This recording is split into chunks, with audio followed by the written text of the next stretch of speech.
he's like, well, let's kneel before the Lord. And I was like, whoa, that's an elevated measure of prayer. So we get down on our knees, and I immediately do this, and I'm just like all ready.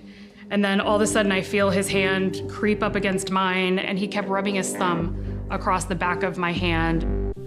This clip was from Shiny Happy People, a hit-piece docuseries that was released on Amazon Prime in June 2023, and it attempts to falsely link sexual abuse and scandals to Christians and homeschoolers by using allegations against the famous Duggar family, the Institute in Basic Life Principles, or IBLP, and its founder, Bill Gothard.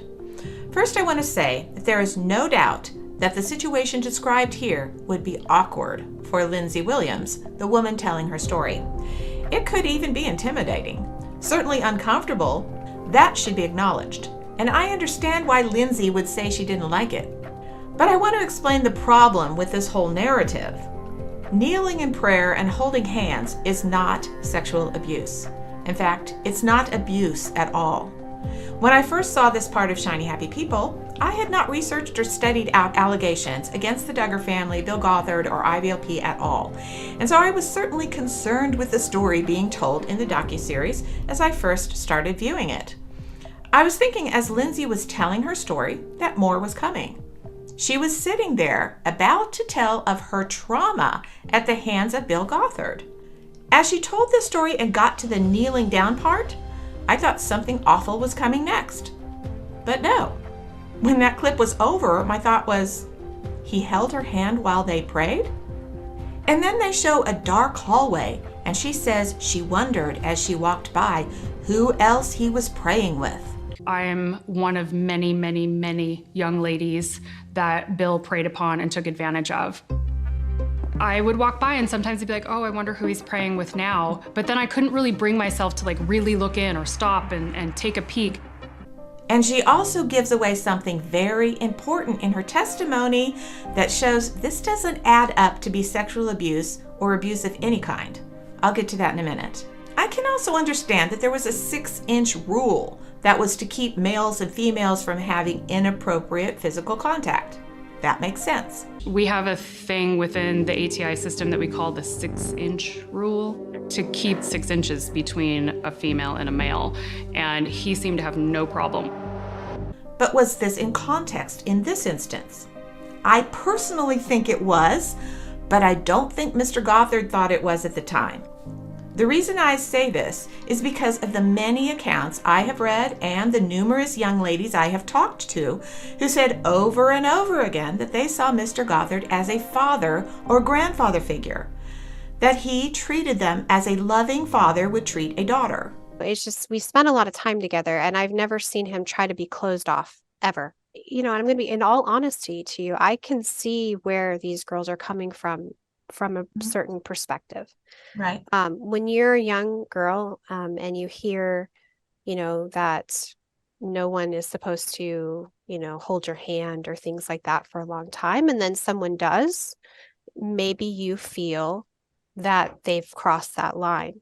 Right. And so I can't say that that person shouldn't feel that way. That's how they feel. But I can tell you from my personal experience, I don't believe it was intentional. He's naive. He's a very naive person. It was never sexual. And I don't believe he ever once could have ever thought of me or anyone else that way. You know, he feels like he is here to try to teach everyone something, whether you believe in that something or not, to help you live your best life for the glory of God. And that's it. And so when he is on the floor praying with you, he is on the floor praying with you because he wants the best for you. And he knows that whatever's the best for you is the best for God. You know, that's just how he feels. He doesn't have this worldview. He has a heaven view, and that's it.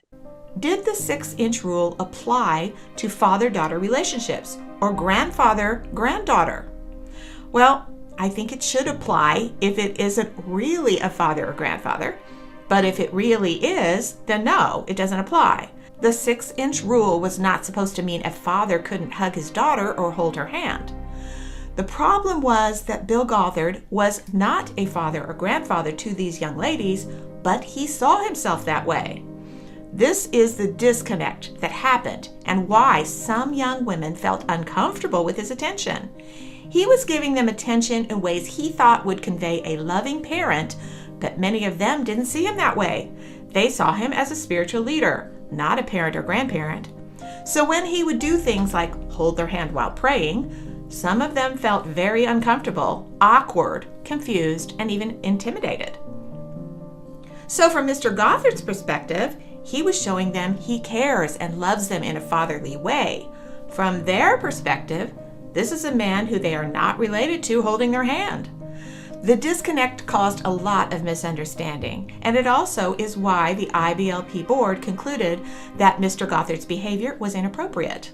They knew he had not done anything sexual from their internal investigation that found no sexual criminal behavior on his part. But they did find his behavior inappropriate, and this explains it. But there are several other things that make it even more clear that this story was not sexual abuse and is not evidence of Bill Gothard being a sexual predator. First, sexual abuse is done in a private and even secluded setting.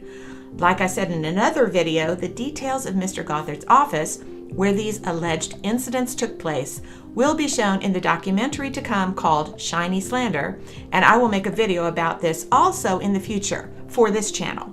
But Lindsay holding hands and praying with Mr. Gothard was not done in a secluded private place where no one could see. Even in the clip, she gives this away when she says she couldn't bring herself to, quote, look in or stop and take a peek. I would walk by and sometimes I'd be like, oh, I wonder who he's praying with now. But then I couldn't really bring myself to like really look in or stop and take a peek. From my investigation, that sounds correct. Anyone could walk by Mr. Gothard's office and look in and see what he was doing at any time. There were 3 doors that were always open and a huge window where anyone could walk by and see into his office. How many sexual predators perpetrate their abuse in an open office where anyone could see what they were doing or walk in at any time? Another trait of sexual predators and of sexual grooming is that the abuse progresses. Once the victim gets comfortable with the predator, he starts with a little bit of physical contact and progresses eventually to sexual contact. This usually happens quickly as the predator has more and more contact with the victim. Lindsay describes this prayer situation as becoming routine and going on 3 to 4 times a week. This became routine. This happened 3 times a week, maybe 4 times a week. In other words, Mr. Gothard would kneel in prayer with her and hold her hand in his office 3 to 4 times per week. That's it.